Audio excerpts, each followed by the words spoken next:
اعوذ باللہ من الشیطان الرجیم، بسم اللہ الرحمن الرحیم۔ السلام علیکم۔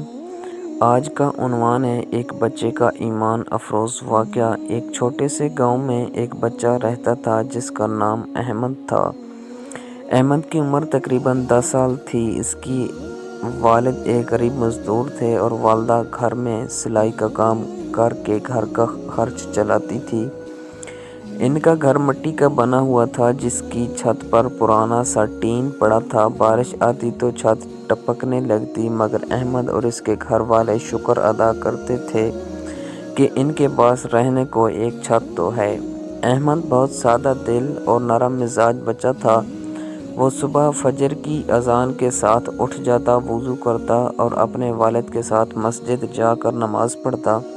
نماز کے بعد وہ قرآن پاک کی تلاوت کرتا اور پھر گھر آ کر اپنی ماں کی مدد کرتا۔ کبھی پانی بھی بھر لاتا، کبھی لکڑیاں اکٹھی کر دیتا اور کبھی اپنی چھوٹی بہن کو تیار کرتا تاکہ وہ مدرسے جا سکے۔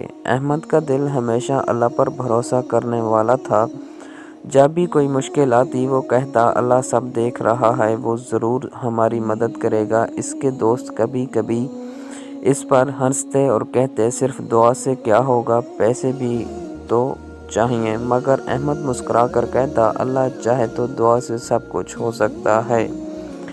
ایک دن احمد کے والد کام پر گئے تو ان کا پاؤں پھسل گیا اور وہ گر پڑے۔ ان کی ٹانگ میں شدید چوٹ آئی۔ گاؤں کے حکیم نے کہا کہ کچھ دن آرام ضروری ہے ورنہ زخم ٹھیک نہیں ہوگا۔ اس کا مطلب یہ تھا کہ احمد کے والد کئی دن کام نہیں کر سکیں گے۔ گھر میں پہلے ہی تھوڑا سا آٹا تھا جو 2-3 دن میں ختم ہونے والا تھا۔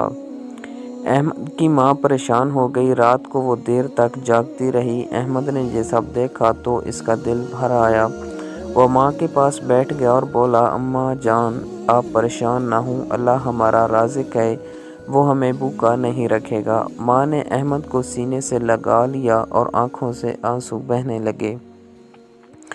اگلے دن احمد نے فیصلہ کیا کہ وہ کچھ نہ کچھ کرے گا۔ وہ صبح جلدی اٹھا، نماز پڑھی اور دعا کی، یا اللہ میرے ابو بیمار ہیں، ہمارے گھر میں کھانے کو کچھ نہیں، تو ہی مدد کرنے والا ہے، مجھے کوئی راستہ دکھا دے۔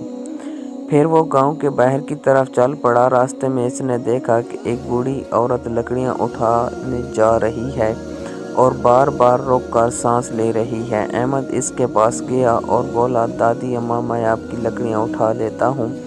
بوڑھی عورت نے مسکرا کر کہا اللہ تمہیں خوش رکھے بیٹا۔ احمد نے لکڑیوں کا گٹھا اٹھایا اور دادی اماں کے گھر تک پہنچا دیا۔